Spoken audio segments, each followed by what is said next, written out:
Good morning students. आज हम class 10th का सेकंड चैप्टर करेंगे सिविक्स का फेडरलिज्म। ओके स्टूडेंट्स, अब ये फेडरलिज्म क्या है, ये करने के लिए हम वैसे फेडरलिज्म का मतलब होता है हिंदी में संघवाद। हम वापस से फर्स्ट चैप्टर पे जाएंगे। देखिए, तब मैंने आपको फर्स्ट चैप्टर के वीडियो में फर्स्ट चैप्टर के बारे में बताया, तो उसमें हमारे दो टॉपिक हमने पढ़े थे। एक हमने पढ़ा था श्रीलंका के बारे में और दूसरा जो टॉपिक था वो मैंने बताया था बेल्जियम के बारे में। क्या था कि बेल्जियम और श्रीलंका दोनों में ही किसी न किसी बात को लेकर विवाद था। जैसे बेल्जियम था, उसमें 3 भाषाओं को बोलने वाले जो लोग रहते थे, डच, फ्रेंच और जर्मन, और तो उनके बीच में आपस में कॉन्फ्लिक्ट हो गया था क्योंकि उनको लग रहा था कि उनके अधिकार सुरक्षित नहीं है। लेकिन वहाँ की सरकार थी, उन्होंने बीच का रास्ता अपनाया और जो वहाँ की जो यूनियन लेवल था, जिसको हम सेंट्रल लेवल भी बोल देते हैं, यूनियन लेवल, स्टेट लेवल, और आपका जो थर्ड लेवल था स्थानीय स्तर पर, उसमें जो शक्तियाँ हैं उनका डिवीज़न कर दिया उन्होंने, जिसकी वजह से जो वो कॉन्फ्लिक्ट था वहाँ ख़त्म हो गया। दूसरा, उन्होंने जो हर समूह है उसको कुछ ना कुछ मतलब कि छूट दी, अपने जो मेंबर्स है वो वहाँ पर मतलब कि भेज सकता था उसमें, तो जिसकी वजह से जो कॉन्फ्लिक्ट था वो ख़त्म हो गया। जबकि जो दूसरी हमने पढ़ी थी दूसरे कॉन्फ्लिक्ट के बारे में, वो था श्रीलंका का। श्रीलंका में भी सिंहली और तमिलों के बीच में प्रॉब्लम्स थी और उन प्रॉब्लम्स का जो उनकी गवर्नमेंट है उन्होंने एक जो पक्ष था उसको विशेष महत्व दे दिया, दूसरे को नहीं दिया, जिसकी वजह से वहाँ पर जो सिविल वॉर था वो स्टार्ट हो गया। तो हमारा यही कहेंगे कि वो चैप्टर इस चैप्टर से जुड़ा हुआ है, जिससे हमारा ये पता चल जाता है कि जो हमारा फेडरलिज्म है वो क्या है, उसकी जो करेक्ट डेफिनेशन है वो क्या है। हमने जो पावर शेयरिंग था, एक तरह से पावर शेयरिंग फेडरलिज्म के अंतर्गत ही आता है। जो हमारी फेडरलिज्म की डेफिनेशन है वो डेफिनेशन है हमारी: Federalism is a system of government in which the power is divided between a central authority and various constituent units of the country. के फेडरलिज्म एक ऐसा सिस्टम है जिसमें गवर्नमेंट के द्वारा जो शक्तियां हैं वो विभाजित कर दी जाती है, शक्तियां बांट दी जाती है। सेंट्रल जो अथॉरिटी है उससे जो अदर स्तर हैं हमारे, अदर जो शासन चला रहे अदर यूनिट्स हैं देश की, उनमें जो शक्तियां हैं उनका विभाजन कर दिया जाता है। तो वही हमारा एक तरह से फेडरलिज्म है। तो इस प्रकार जो फेडरलिज्म है वो एक तरह से पावर शेयरिंग ही है। जैसे मैं एक ये देखिए, इसमें ये आता है, एक हमारी ये यूनिट है,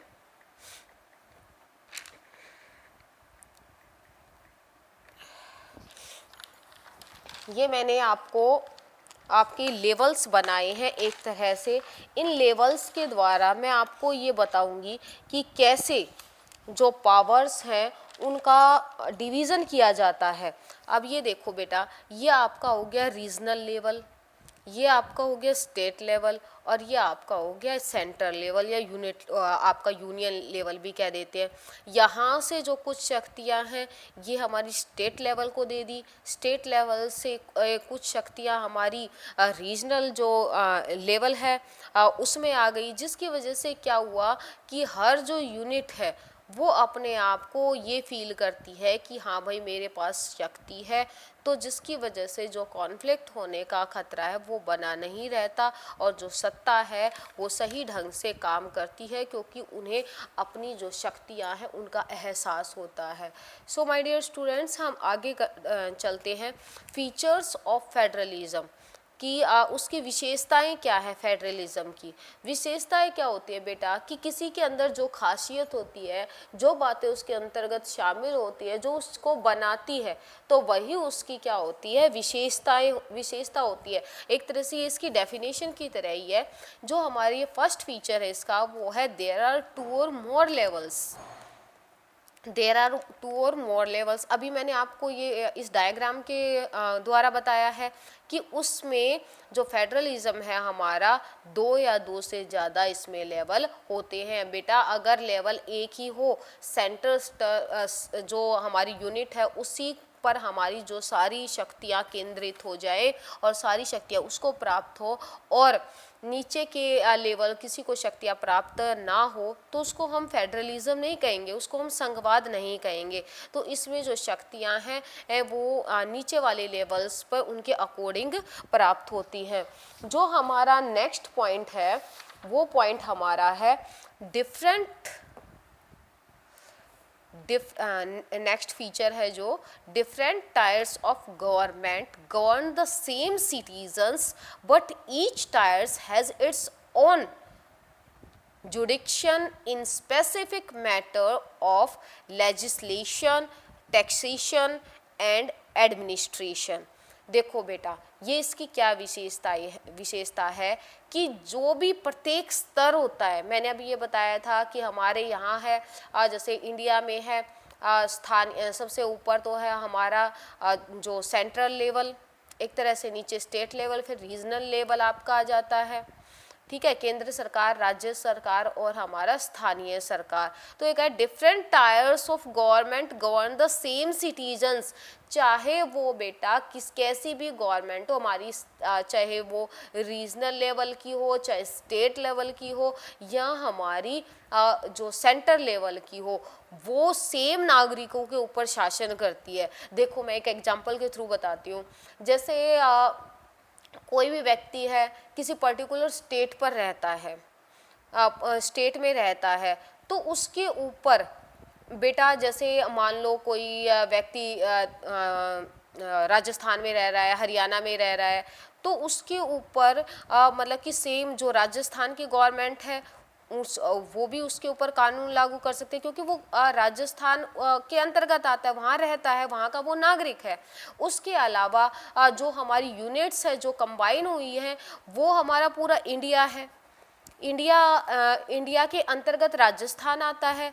तो जो जैसे व्यक्ति है तो वो सेम सिटीजन्स के ऊपर लागू होती है, लेकिन ये हमारी गवर्नमेंट की डिसाइड करती है कि जैसे कुछ हमारी गवर्नमेंट ने ये डिसाइड कर रखा है कि इस जैसे टैक्सेशन हुआ, आपका लेजिस्लेशन हुआ, एडमिनिस्ट्रेशन हुआ, जैसे अलग अलग स्तर या अलग अलग काम, जैसे कर से रिलेटेड हो गया, कानून से रिलेटेड, प्रशासन से रिलेटेड, वो कामों का हमारी गवर्नमेंट ने डिवीज़न कर रखा है कि जैसे स्टेट गवर्नमेंट इनमें से कौन से चीज़ के ऊपर मतलब कि उसको लागू, जैसे शिक्षा है, शिक्षा हमारे स्टेट लेवल के अंतर्गत आता है, तो शिक्षा से रिलेटेड जो भी प्रावधान होंगे एक व्यक्ति के ऊपर, जो भी चीज़ें होंगी वो इसके द्वारा की जाएंगी, स्टेट गवर्नमेंट के द्वारा। तो ऐसे ही मतलब कि सेम सिटीजन्स पे गवर्न करता है, ठीक है। नेक्स्ट हमारा टॉपिक है the jurisdiction of the respective levels और tiers of governments are specified in the constitution, so the existence and authority of each tiers of government is constitutionally granted. इसका मतलब ये है कि सरकार के प्रति हमारा ये है सरकार के प्रतिनिधि स्तरों का अधिकार क्षेत्र संविधान में शामिल किया गया है। कहने का मतलब ये है कि हमारे संविधान में ये बात साफ साफ बता दी गई है कि कौन से स्तर को, कौन सा जो टायर है उसको कौन सा अधिकार गारंट किया गया है, कौन से अधिकार की उसको गारंटी दी गई है। ये नहीं है, नहीं तो आपस में इनकी लड़ाई हो जाए कि भाई ये मैटर मेरे अंतर्गत आता है, आप इसके ऊपर क्यों कानून बना रहे हैं, ये मैटर हमारे अंतर्गत आता है। आगे हम चैप्टर में यही पढ़ने वाले हैं कि कौन से लेवल को कॉन्स्टिट्यूशन के जरिए कौन से मतलब कि अधिकार दिए गए हैं, कौन सी चीज़ों के ऊपर कानून बनाने के लिए कहा गया है। तो ये पॉइंट हमारा यही है कि कौन से टायर्स को, कौन से स्तर को कौन सी शक्तियाँ दी गई है, ये हमारे कॉन्स्टिट्यूशन में गारंट किया गया है, गारंटी है, ठीक है। ओके, हमारा फोर्थ पॉइंट है बेटा sources of revenue for each level of government are clearly specified to ensure its financial autonomy. क्या हुआ बेटा, ये पॉइंट ये है कि प्रत्येक स्तर के राजस्व स्रोत सरकार स्पष्ट रूप से अपनी स्वायत्तता सुनिश्चित करने के लिए देते हैं। कहने का मतलब ये है कि बेटा चाहे वो हमारा रीजनल लेवल हो, चाहे स्टेट लेवल हो या हमारा सेंटर लेवल हो, सभी को अपना काम चलाने के लिए राजस्व की ज़रूरत होती है, एक तरह से पैसे की ज़रूरत होती है। तो प्रत्येक जो लेवल है उसमें गवर्नमेंट के द्वारा क्लियरली ये बता दिया गया है कि आपको जो राजस्व है वो कैसे प्राप्त होगा, किन चीज़ों के द्वारा प्राप्त होगा। तो ये क्लियरली ये भी हमारा जो फेडरलिज्म है उसकी एक विशेषता है कि सभी की जो शक्तियां हैं, सभी की पावर्स हैं, उसको अलग अलग बताया गया है। नेक्स्ट हमारा फेडरलिज्म की जो विशेषता है वो है courts have the power to interpret the constitution and the power of different levels of the government। आप देखो बेटा, एक एग्जाम्पल के थ्रू मैं आपको इसको समझाती हूँ। जैसे किन्हीं दो व्यक्तियों के बीच में लड़ाई हो जाए, चलो दो व्यक्ति छोड़ो, आप बोलो दो स्टूडेंट्स के बीच में लड़ाई हो जाए, तो आप एक तीसरे मेंबर को ऐसे को ढूंढोगे जो ना तो इसका फेवर ले और ना इसका फेवर ले, ताकि जो मतलब कि आराम से ये बताए कि भाई गलती की थी। तो इसके लिए आप मान लो टीचर के पास जाते हो, तो अगर पेरेंट्स के पास जाओगे तो वो तो जिसके पेरेंट्स होंगे उसका सपोर्ट करेगा। आप टीचर के पास जाओगे, टीचर के लिए दोनों बच्चे सेम है, तो वो ये बताएंगे कि हाँ भाई इसने गलती की है या इसने गलती की है। तो इसी तरह से courts have the power to interpret the constitution and the power of the different level of the government. इसी तरह की कोर्ट एक ऐसा तीसरा लेवल है या कोर्ट एक ऐसी मतलब कि यूनिट है उनके लिए, अगर किसी बात को लेकर किसी भी स्तर में कोई विवाद हो जाए उनकी पावर्स को लेकर कि किसके पास या ये पावर किसके अंतर्गत आती है, तो इस चीज़ का जो फैसला है वो हमारा कोर्ट के द्वारा किया जाता है। ओके स्टूडेंट्स, अब हमारा नेक्स्ट जो पॉइंट है वो ये है कि एक second, the fundamental provisions of the constitution cannot be unilaterally changed by one level of government. Such changes requires the consent of both levels of the government।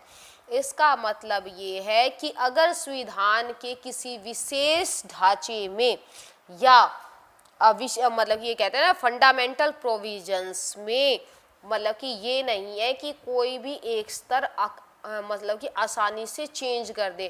कहने का मतलब, इसको भी मैं आपको एक एग्जांपल के द्वारा बताती हूँ।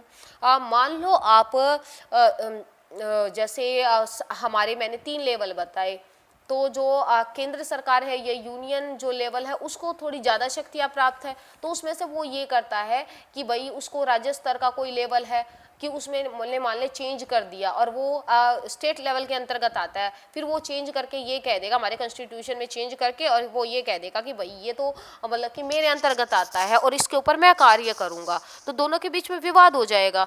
तो हमारा जो संविधान है या गवर्नमेंट ने मतलब कि संविधान में इस तरह का प्रावधान बनाया गया है, ऐसी व्यवस्था की गई है कि जब तक जो दोनों उसके मतलब कि बोथ लेवल्स हैं वो मतलब कि ये नहीं कहेंगे कि इसमें जो चेंज है उसकी ज़रूरत है या रिक्वायरमेंट है, तब तक उसमें चेंज नहीं होगा। गवर्नमेंट या कॉन्स्टिट्यूशन के द्वारा जो शक्तियाँ जिस लेवल को प्राप्त है वो उन्हीं का प्रयोग करेंगी।